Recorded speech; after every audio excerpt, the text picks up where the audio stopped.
Lucas 19, versículo 10, dizem que este versículo que eu vou ler agora, ele é o versículo central do Evangelho de Lucas, que expõe de forma central a mensagem do Evangelho de Lucas. Pois o Filho do Homem veio buscar e salvar o que estava perdido. O Filho do Homem veio buscar e salvar o que estava perdido. Interessante se a gente pensar que essa é a mensagem central do livro. Vamos para o capítulo 24, que é o último capítulo, versículo 47, quase no finalzinho aí. Já fechando aí o livro, Lucas diz o seguinte: e que em seu nome seria pregado o arrependimento para perdão de pecados a todas as nações, começando por Jerusalém. Que em seu nome seria pregado o arrependimento para perdão dos pecados a todas as nações, começando por Jerusalém. Vocês são testemunha dessas coisas. Então, esse propósito aí de levar o arrependimento, né, salvar, buscar e salvar o perdido.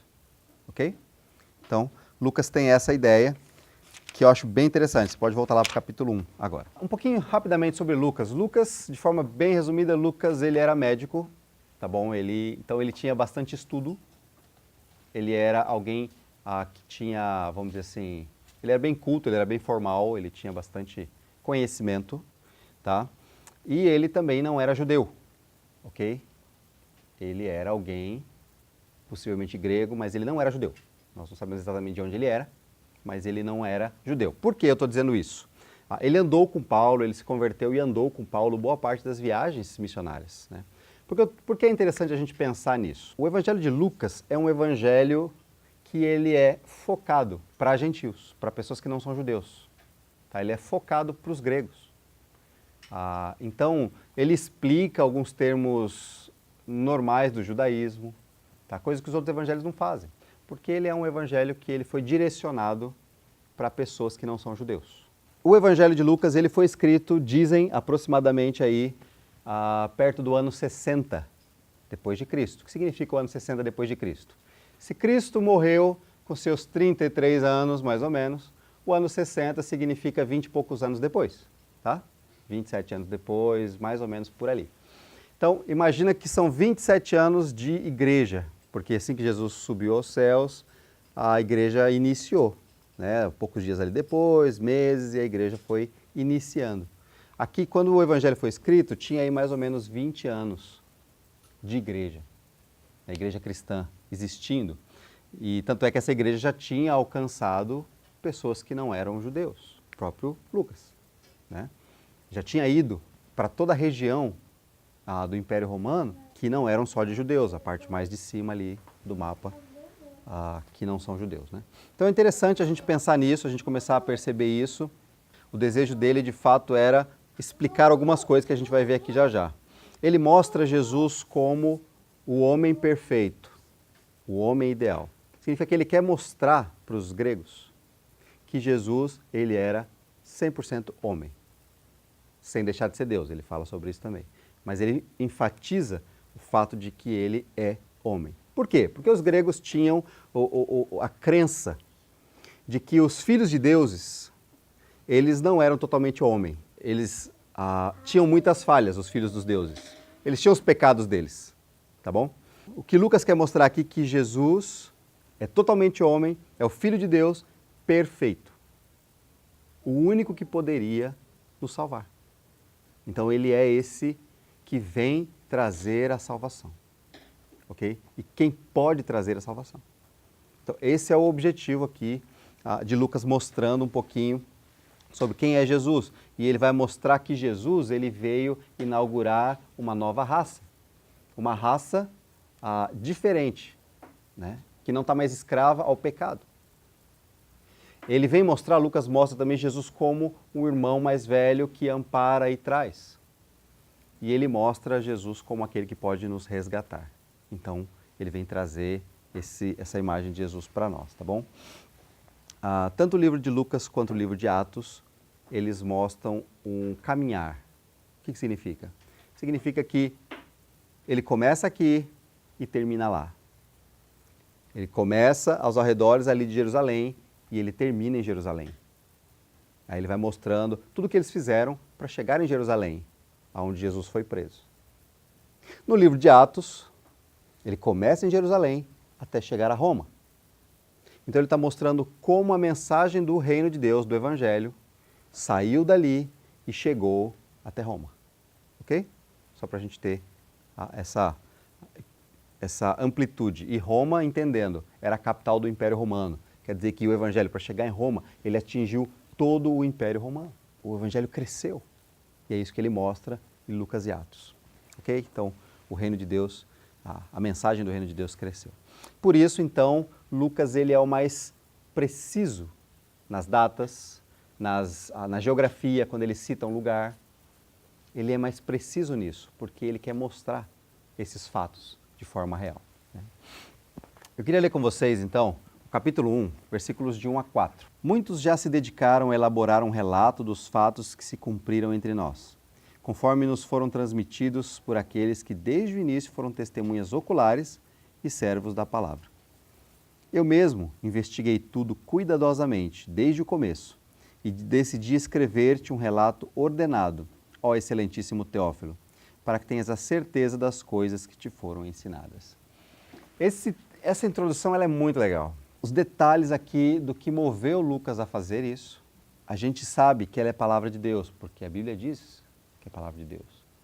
Mas é interessante que Deus, ele falou conosco através do livro de Lucas e usou todos os instrumentos que Lucas tinha nas suas mãos.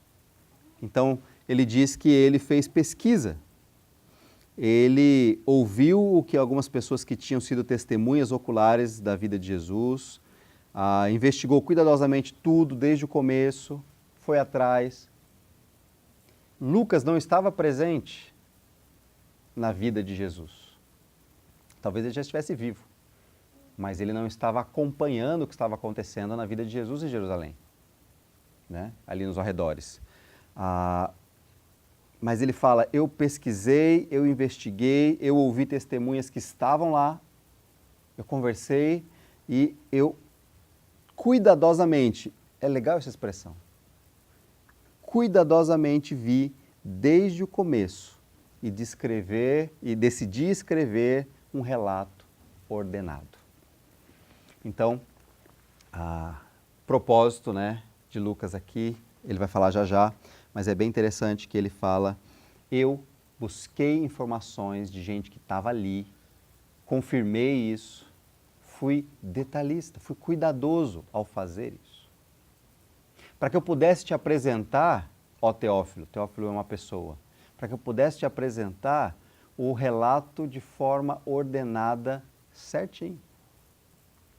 Então, esse é o que Lucas começa o seu livro dizendo, e aí ele entra do propósito que ele escreveu. Versículo 4, para que tenhas a certeza das coisas que te foram ensinadas. Qual era o propósito dele? O propósito dele era encorajar a fé. Teófilo é um nome comum, então ninguém sabe dizer quem era esse Teófilo, mas pela forma como ele fala, era uma pessoa real e alguém muito importante, que recebeu essa carta. E o objetivo era para que você, Teófilo, tenha certeza das coisas que você aprendeu. Porque o objetivo, aqui o foco não é se aconteceu ou se não aconteceu, mas o objetivo é mostrar como aconteceu e o que significa tudo o que aconteceu. Então, poder explicar cada coisa, como foi que Jesus veio, o que significa cada uma dessas coisas que Jesus viveu. Então, o propósito era fortalecer a fé, tá, dos irmãos, e no caso aqui especificamente de Teófilo. Por que eu digo dos irmãos? Porque provavelmente ela foi escrita, isso era comum, ela foi escrita não só para Teófilo, mas para ser divulgado.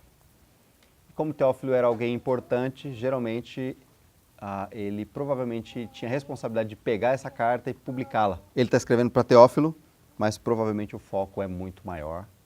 O foco é os cristãos em geral, fortalecer a fé ativa dos cristãos. Queria ver com vocês a primeira parte de Lucas. E o que é a primeira parte de Lucas? A primeira parte de Lucas vai do capítulo 1 até o começo do capítulo 4, mais ou menos, que vai falar um pouco sobre a preparação da vinda do reino, da vinda do Messias, da vinda do Salvador. Lembra que qual é a mensagem central? Jesus, o Filho do Homem, veio para buscar e salvar o que estava perdido. Certo? Então ele começa mostrando para a gente o que veio, quais foram os preparativos para que Jesus pudesse fazer isso. Buscar e salvar o que estava perdido. Então a primeira parte é preparação, e nós vimos um pouquinho do desejo aqui de Lucas, era escrever para fortalecer a fé daquele irmão. Irmãos, eu queria pensar com vocês em termos de preparação, eu estava lá pensando, enquanto eu estudava isso aqui, o que a gente poderia pensar em preparação, né? E aí eu lembrei que hoje a gente ia ter bolo e tal, aí eu fiquei pensando na preparação do bolo. O que a gente precisa para preparar o bolo? Eu separei só duas coisas, eu sei que teria muito mais coisa, mas eu queria dividir em duas partes. A primeira parte é os ingredientes. Para a gente fazer um bolo, a gente precisa definir quais serão os ingredientes, né? Então, para definir, a gente queria fazer o de abacaxi, então a gente tinha que ter algumas coisas, inclusive o abacaxi, né? E se a gente quer fazer um de morango com gosto de goiabada, a gente tem que ter a gente tem que ter o morango, né? Exatamente. Aí, então a gente tem que ter os ingredientes certos para preparar aquilo que a gente quer preparar. Então, assim, pensando na vinda do Messias, o Salvador, teve alguns ingredientes relatados aqui, que alguns deles só Lucas fala sobre ele, mas nenhum outro evangelho fala sobre ele. E Lucas mostra esses detalhes do princípio, né? Da preparação do aparecimento do Messias. Ele não surgiu do nada. João Batista e Jesus, que é o que foi descrito aqui nos primeiros capítulos de Lucas, né? O nascimento dos dois já como preparação para o aparecimento do Messias, ministério do Messias, vamos dizer assim, tá? O ministério do Salvador, né? de mostrar a salvação. E ele começa descrevendo o nascimento dos dois, e os dois aparecem de forma milagrosa. E é bem legal, vamos ler alguns pedacinhos, só porque a gente não vai ter tempo de ler tudo. Mas João Batista, a mãe dele era estéril, os pais já eram idosos, de avançada idade, né? E interessantemente o anjo veio anunciar. Vamos ler lá? Versículos 11 até 13. Então o anjo do Senhor apareceu a Zacarias, à direita do altar do incenso. Quando Zacarias o viu, perturbou-se e foi dominado pelo medo. Só um detalhe interessante, se você ler os versículos anteriores, diz que Zacarias era um sacerdote e ele revezava com outros sacerdotes lá para exercer o serviço deles no templo, que era entrar lá no lugar santo e oferecer os sacrifícios ali. E aconteceu que na escala lá era ele. E ele entrou no lugar e chegou lá, tinha um anjo do Senhor ali. E aí o anjo começou a falar com ele. No começo ele teve medo, mas o anjo lhe disse: não tenha medo, Zacarias, sua oração foi ouvida. Isabel, sua mulher, lhe dará um filho e você lhe dará o nome de João. A gente já começa João Batista como preparação para a vinda do Messias, para a vinda do Salvador. O nascimento dele foi um nascimento milagroso, tá? Aos olhos humanos era impossível, ok? E ao mesmo tempo a gente vê Jesus também, um nascimento milagroso, vocês sabem toda a história do nascimento de Jesus, mas o fato dele ter nascido de uma virgem, e o anjo também veio anunciar, tá bom? Mas eu queria ler um trechinho que está lá no capítulo 1, versículos 30 até 35. Mas o anjo lhe disse: não tenha medo, Maria, você foi agraciada por Deus, você ficará grávida e dará à luz um filho, e lhe porá o nome de Jesus. Ele será grande e será chamado Filho do Altíssimo. O Senhor Deus lhe dará o trono de seu pai Davi, e ele reinará para sempre sobre o povo de Jacó. Seu reino jamais terá fim. Perguntou Maria ao anjo: como acontecerá isso se sou virgem? O anjo respondeu: o Espírito Santo virá sobre você, e o poder do Altíssimo a cobrirá com a sua sombra. Assim, aquele que há de nascer será chamado Santo, Filho de Deus. O nascimento de Jesus também é algo totalmente diferente e de Deus, impossível ser feito pelo ser humano. Então era milagroso. Então tudo isso já mostrando, é diferente o que está acontecendo aqui. O próprio nascimento de Jesus, né, e o próprio nascimento de João Batista são cumprimentos de profecias antigas. Profecias aqui já muitos anos antes, 2000 anos antes. Já havia sido profetizado acerca deles, do que ia acontecer, acerca de Jesus, do que ia acontecer. Né? Isaías fala sobre João Batista e sobre Jesus. Né? Então, muitos anos antes, isso já estava sendo predito, pré-anunciado. E é interessante que isso é reconhecido aqui. Né? O texto que nós lemos, né, que o Alex leu para a gente, o capítulo 1, versículos de 67 em diante, eu vou ler a partir do 68, diz assim: Louvado seja o Senhor, o Deus de Israel, porque visitou e redimiu o seu povo. Ele prometeu poderosa salvação para nós. Isso aqui é o cântico de Zacarias, tá bom? Prometeu salvação para nós na linhagem do seu servo Davi, como ele falara pelos seus santos profetas na antiguidade. Ele já falava isso antes. Salvando dos nossos inimigos, da mão dos que nos odeiam, para mostrar sua misericórdia aos nossos antepassados e lembrar sua aliança. O juramento que fez ao nosso pai Abraão, resgatar-nos da mão dos nossos inimigos para o servirmos sem medo, em santidade e justiça diante dele, todos os nossos dias. E você, menino, será chamado profeta do Altíssimo, pois irá adiante do Senhor para dar ao seu povo o conhecimento da salvação mediante o perdão dos pecados, por causa das ternas misericórdias de nosso Deus, pelas quais do alto nos visitará o sol nascente, para brilhar sobre aqueles que estão vivendo nas trevas, na sombra da morte, e guiar os nossos pés no caminho da paz. Olha quanta coisa o Messias, o Salvador, estava por fazer, foi prometido que ele faria. E João Batista, o nascimento dele já era o anúncio de que estava começando a se cumprir aquilo que havia sido prometido muitos anos antes. As promessas de Deus, aparentemente, para o povo ali, estava demorando muito. Mas Deus estava cumprindo e dizendo, olha, eu prometi, eu vou cumprir. A infância de Jesus também, ela mostra um pouco desses elementos, desses ingredientes, né, do aparecimento do Salvador. Então aponta para Jesus como já o Salvador, o Rei, o Salvador universal, o Libertador. No capítulo 2, a gente vê um pouquinho disso, nos versículos 25 até 32. Havia em Jerusalém um homem chamado Simeão. Era justo e piedoso. Ele esperava a consolação de Israel e o Espírito Santo estava sobre ele. Fora-lhe revelado pelo Espírito Santo que ele não morreria antes de ver o Cristo do Senhor.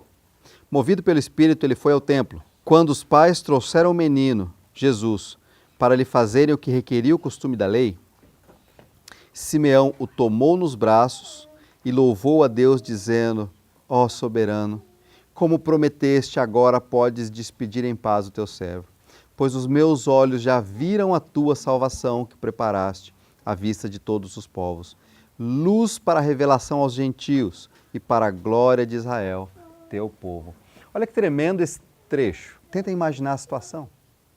Simeão, um senhor de idade. E ele, muitos anos esperando, e Deus havia dito para ele que ele veria o Salvador. E de repente entra José, Maria e Jesus, o bebê. E aí Simeão pega aquele bebê. Imagina a cena, gente. Pega o bebê. Senhor, o Senhor eu já posso morrer, porque os meus olhos viram a tua salvação. Ele estava chamando de salvação, para nós seria aquilo, é uma semente de salvação, né? Um bebezinho frágil, chorando ali e tal. Só que ele reconhece aquilo. Os meus olhos viram a salvação, e olha o que ele diz, a salvação que o Senhor preparou à vista de todos os povos, luz para a revelação aos gentios, aqueles que não são judeus, e para a glória de Israel, seu povo. Quer dizer, aqui Lucas está mostrando que desde o início já há salvação para todos. Jesus veio buscar e salvar o perdido, seja de Israel, seja daqueles que não são de Israel, seja dos gentios, seja dos gregos, seja de quem for, seja de onde for. Então, esse trecho aqui eu acho ele tremendo. Depois, logo em seguida, vai falar que Ana, ela entrou nessa hora, e Ana era uma outra senhora também muito temente a Deus. Ela já tinha 84 anos e ela orava todo dia. Ela era uma pessoa que buscava ao Senhor todos os dias. E interessantemente, Ana viu aquela situação logo em seguida aí, e ela também se alegrou e falava do menino para todo mundo. É bem interessante o que Deus estava mostrando ali. Já Jesus bebê, né? O Salvador que o Senhor preparou para resgatar os judeus, para resgatar os gentios, para salvar o que está perdido, ok? É bem legal essa ideia. E é interessante também ver nessa questão de Jesus, já nessa preparação para o ministério de Jesus, é a consciência que Jesus tinha de que ele era o Salvador, ok? Então, é interessante a gente olhar para 2,49, aquela situação, aquele momento onde Jesus, eles foram até Jerusalém e eles estão voltando e aí Jesus fica para trás. E Jesus fica 3 dias para trás, né? E quando o Maria e José chegam lá e diz, por que você fez isso com a gente? A resposta de Jesus, versículo 49, Jesus respondeu, ou Jesus perguntou, talvez algumas versões digam, por que vocês estavam me procurando? Não sabiam que eu devia estar na casa do meu pai? Essa palavra de Jesus, ela é tremenda porque ela fala sobre a consciência que Jesus tinha aos 12 anos de idade, mais ou menos, do que ele estava fazendo aqui. Ele não estava aqui à toa. Ele sabia o que ele estava fazendo. Mas eu estava ouvindo esse trecho aqui, eu tenho o Novo Testamento em áudio, né? Aí eu fui ouvir o livro de Lucas, esses 4 capítulos, e é muito legal, porque eles tentam trazer alguma interpretação, né? Eles leem exatamente o que está aqui, mas muda de voz, quando é um homem, quando é uma mulher, quando é um senhor, quando é uma senhora e tal. E aqui, aos 12 anos, era um menino, né? Um menino falando, por que vocês estavam me procurando? Vocês não sabiam que eu tinha que estar na casa do meu pai? E é interessante, era de fato um menino falando, né? Idade do Haruó, da Vitória, né? Vocês não sabiam? Eu tinha que estar na casa do meu pai. Essa consciência, né? E os mestres ali admirados pela sabedoria de Jesus. Quer dizer, ele já sabia, ele já tinha consciência disso. Então, olhando isso, todo o preparativo de Jesus para a missão que ele veio fazer, que é buscar e salvar o perdido. Ele está mostrando, olha, eu estou aqui para cumprir aquilo. Eu sou este. É muito interessante ver todo o preparativo para isso. É, como a gente estava falando, como a gente vai preparar o bolo, a gente tem que separar todos os ingredientes e deixar ali, né? E a gente começa a mostrar cada um deles. Ó, agora é a vez da farinha, ó, agora é a vez do leite, agora é a vez do ovo, agora é a vez da goiaba, morango, né? E assim vai. Cada um o seu papel, agora é a vez dele. No segundo momento agora dessa preparação, então a montagem do bolo, desde juntar os ingredientes todo até assar e deixar o bolo já pronto. Então, o capítulos 3 e 4 falam um pouco sobre isso, né? Essa preparação, esse preparo, essa produção dessa primeira parte. E já é uma confirmação de Jesus como Messias. E a gente vê isso então, voltando para João Batista, no ministério de João Batista. Então João Batista vem mostrar Jesus, confirmando Jesus como o Salvador do mundo. O capítulo 3, versículos de 1 a 6, a gente vê João Batista preparando o caminho da vinda do Salvador, da vinda do Messias. E diz assim, capítulo 3, versículo 1. No 15º ano do reinado de Tibério César, quando Pôncio Pilatos era governador da Judéia, Herodes, tetrarca da Galiléia, seu irmão Filipe, tetrarca da Itureia e Traconites, e Lisânias, tetrarca de Abilene, Anás e Caifás exerciam sumo sacerdócio, foi neste ano que veio a palavra do Senhor a João, filho de Zacarias, no deserto. Ele percorreu toda a região próxima ao Jordão, pregando um batismo de arrependimento para o perdão dos pecados, como está escrito no livro das palavras de Isaías, o profeta. Voz do que clama no deserto, preparem o caminho para o Senhor, façam veredas retas para ele. Todo vale será aterrado e todas as montanhas e colinas niveladas. As estradas tortuosas serão endireitadas e os caminhos acidentados aplanados. E toda a humanidade verá a salvação de Deus. O ministério de João Batista começa. Deus anuncia para João Batista, olha, vai lá e começa a anunciar, preparar. O Salvador está vindo, que o povo se arrependa. É isso que ele está dizendo. Nós precisamos nos arrepender dos nossos caminhos, precisamos nos voltar para o Senhor. E João Batista está preparando a vinda do Salvador. E aí, a citação de Isaías. Então, João Batista sendo, no ministério dele, cumprimento daquela profecia de Isaías. Voz do que clama no deserto, preparem o caminho para o Senhor. E é muito legal que ele termina, e toda a humanidade verá a salvação de Deus. É muito legal né, a gente perceber isso. Então já essa preparação toda que Lucas está fazendo aqui para mostrar o ministério de Jesus Cristo e a salvação. E que Jesus veio para buscar e salvar o perdido, né? E como tudo aconteceu. Então o legal de você ler o livro é porque você vai percebendo os detalhes de como tudo foi acontecendo, né? Para esse fortalecimento da fé, no caso de Teófilo e da nossa vida também, né? O batismo de Jesus também é versículo 21 aí do capítulo 3, é outro detalhe que mostra já a confirmação de Jesus como Messias, como Salvador, né? Versículos 21 e 22. 3, 21 e 22 diz assim: Quando todo o povo estava sendo batizado, também Jesus foi. E enquanto ele estava orando, o céu se abriu e o Espírito Santo desceu sobre ele em forma corpórea como pomba.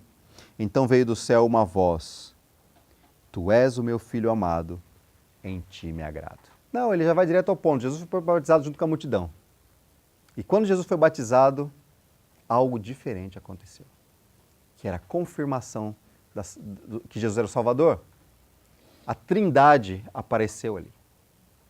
Jesus sendo batizado, o Espírito Santo vindo em forma de pomba e Deus Pai dizendo: Tu és meu filho amado, em ti me agrado.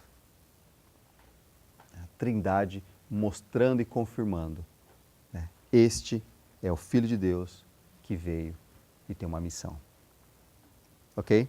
Então, esse é um outro detalhe aqui sobre essa confirmação de Jesus como Salvador. A genealogia de Jesus também mostra essa confirmação de Jesus como o Messias, né? E é interessante porque ele vai passar por toda a linhagem de Jesus. Só que é curioso porque ele não vai parar em Davi, que seria a promessa do rei, do Messias em Davi, mas ele vai até Deus. E eu queria ver alguns versículos com vocês. Versículos 31. Filho de Meleá, que era filho de Mená, filho de Matatá, que era filho de Natã, que era filho de Davi. Então ele está indo até Davi, Davi está ali na genealogia. Só que ele vai além, versículo 34. Filho de Jacó, que era filho de Isaac, que era filho de Abraão, filho de Terá, filho de Naor. Então, ele não parou em Davi, acho que ele vai parar em Abraão, que é onde se começa o povo de Israel. Mas não, ele continuou. Versículo 38 diz assim: filho de Enos, que era filho de Sete, que era filho de Adão, filho de Deus. Então, essa mudança, essa genealogia diferente dos outros evangelhos, ele vai do nascimento de Jesus até Deus. Ele não para em Davi, ele não para em Abraão, ele não para em Adão, ele vai até Deus. Então, aí mostrando aí a linhagem toda de Jesus vindo lá de Deus, ok? Não só para o povo de Israel, mas para todo mundo. E aí no capítulo 4, versículos de 1 a 13, vai falar sobre a tentação de Jesus, e a tentação de Jesus também é confirmação dele como Messias, dele como Salvador, né? A gente não vai ler o relato todo, vocês conhecem o relato todo, eu queria ler o versículo 1 e o versículo 13 do capítulo 4, diz assim: Jesus, cheio do Espírito Santo, voltou do Jordão e foi levado pelo Espírito ao deserto para ser tentado. Aí no versículo 13 diz: tendo terminado todas essas tentações, o diabo o deixou até a ocasião oportuna. Quer dizer, Jesus passou 40 dias ali em jejum no deserto e ele foi tentado por Satanás nesse tempo. E ele não pecou. E quando terminaram essas coisas, o diabo então foi embora até a ocasião oportuna. Essa ocasião oportuna é bacana, mas deixa para lá, né? Até a ocasião oportuna. Então é bem interessante a gente pensar na vitória de Jesus sobre a tentação, mostrando ele como o homem ideal, perfeito, o Salvador ideal. É bem legal, pensando então agora já, fizemos toda a preparação, mostramos os ingredientes, Jesus, João Batista, as profecias. Ele vem mostrando quem é Jesus. Jesus é o Salvador. Nos próximos capítulos que a gente vai ver na próxima semana, se Deus quiser, vai já mostrar então o bolo, o ministério salvador de Jesus, o caminhar de Jesus sobre a terra. Mas antes da gente ir para aqueles, né, o que a gente pode aprender então de tudo que a gente conversou aqui sobre, a gente pode aprender de forma prática, a gente pode aprender muitas coisas, né? Mas de forma prática, algumas coisas, aqui eu destaquei, que eu acho que a gente precisa lembrar hoje. Uma das coisas é que existem duas, vamos dizer assim, aplicações gerais para o livro todo de Lucas. Uma aplicação geral é para o cristão. No livro de Lucas, o cristão ele é chamado de vocês são testemunhas. Então nós somos chamados a testemunhar desta mensagem do reino. Né? E é interessante porque nós devemos ser testemunhas porque nós experimentamos a redenção. Você foi salvo, ele te alcançou e te salvou. O mundo está perdido. O mundo está perdido sem Jesus. É a condição do mundo sem Jesus. A situação do mundo sem Jesus. E também porque hoje nós temos comunhão com Cristo. Fomos trazidos para a comunhão com Ele. E se nós temos comunhão com Ele, então nós temos participação na sua missão de buscar e salvar o que está perdido. Ok? Então, por isso nós devemos ser testemunhas. Tá? Então, essa é uma aplicação geral do livro. Uma aplicação geral, uma segunda aplicação geral é para quem está perdido, para o incrédulo, para o mundo. Vocês estão perdidos. Jesus veio trazer a salvação para quem está perdido. Né? Ele veio buscar, ele veio alcançar. O Filho do Homem veio para isso. O Redentor chegou, tem um irmão disponível, ele é o nosso Salvador. Ok? Mas pensando nesse primeiro bloco que nós vimos aqui, algumas aplicações talvez um pouco mais específicas dessa primeira parte aí dos primeiros 4 capítulos, 3,5. Primeiro, gente, ao olhar para tudo isso, olha só, lá atrás no Antigo Testamento, lá muitos e muitos anos atrás, nós estamos falando isso, tá? A gente poderia falar da eternidade, mas eu vou falar só de muitos anos atrás. Deus já havia prometido o Salvador. E aí os anos vão passando, 2000 anos, muito tempo passando. E de repente o Salvador vem. E Lucas está dizendo, olha, ele chegou, ele veio salvar, ele veio buscar e salvar o que estava perdido. Isso aponta para nós, o que faz a gente pensar, gente, Deus se importa conosco. Deus se importa profundamente com a nossa vida. Né? Que a gente pensa de forma muito global, né? Jesus veio salvar todo mundo. Mas ele veio salvar todo mundo, mas ele veio salvar você, ele veio me salvar. Ele se importa comigo e com você. Individualmente, pessoalmente. Essa salvação nos alcançou. Então vamos imaginar a profecia em Isaías, 2000 anos. Jesus veio, 2000 anos depois, você é alcançado por essa mensagem. Então até você ser alcançado, foram 4000 anos de promessa e cumprimento, até chegar em você. Mas Deus se importa com você. Ele já sabia disso.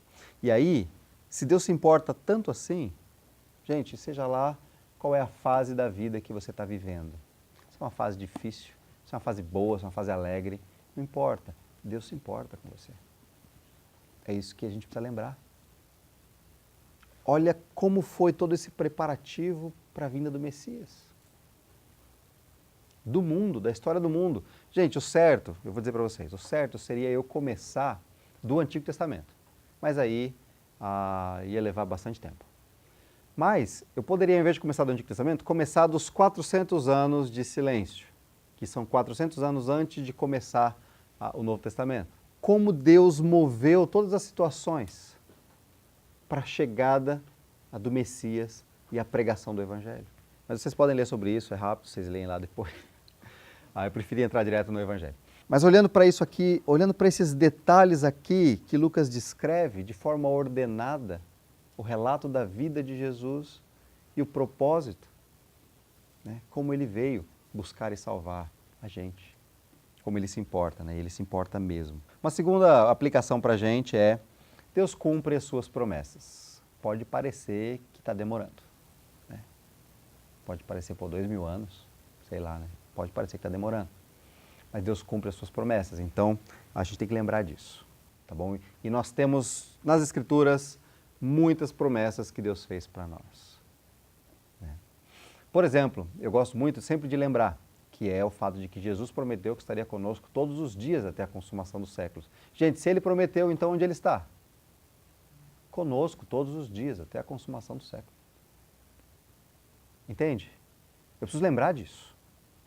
A vida está difícil, mas Jesus disse que estaria onde? Conosco todos os dias até a consumação dos séculos. Então, se isso é uma promessa, eu posso não estar vendo Jesus do meu lado.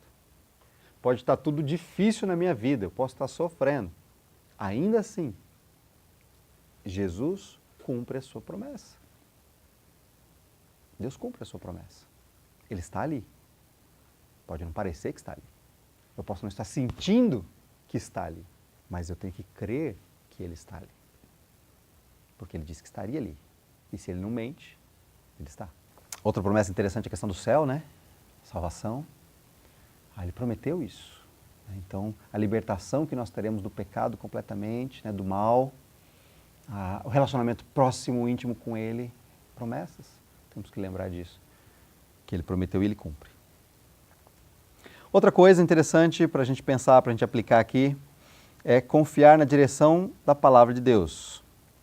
Mesmo em meio às lutas e pressões do nosso dia a dia, precisamos confiar que a palavra de Deus está dizendo o que é o melhor para nós. Nesse primeiro trecho, a gente vê a vida de Zacarias, né? Zacarias diz a palavra de Deus que ele era um cara temente a Deus, piedoso. Só que quando o anjo anunciou para ele que ele seria pai, ele duvidou. Mas, né? Tanto é que o anjo disse, isso vai acontecer e você vai ficar mudo até isso acontecer, porque você duvidou. Interessante, né? Ele era um cara temente a Deus, mas ele duvidou. Nós precisamos lutar com o nosso coração para confiar na direção de Deus. Interessante Maria, né? Maria, ela era uma jovem, bem jovenzinha, né? Porque eles casavam cedo. E Maria, o anjo chega para ela e fala, você vai ficar grávida. E ela diz, mas como é que vai ser isso se eu sou virgem? Né, a pergunta dela para o anjo. Curiosamente, isso não foi interpretado como dúvida. Ela só disse, como é que isso vai acontecer? Mas o que é legal é que depois que o anjo fala isso, ela diz, eis-me aqui, eu sou sua serva de Deus, que Ele faça em mim conforme Ele quiser. Gente, imagina uma jovem numa cultura onde, se você pegar alguns anos atrás, mãe solteira já era difícil, imagina naquela época, na cultura judaica. Ela ficou grávida antes de casar com José. Tanto é que, por isso, José tinha a liberdade de encerrar com aquele compromisso de casamento. E ele ia fazer isso. Ela seria, de fato, mãe solteira.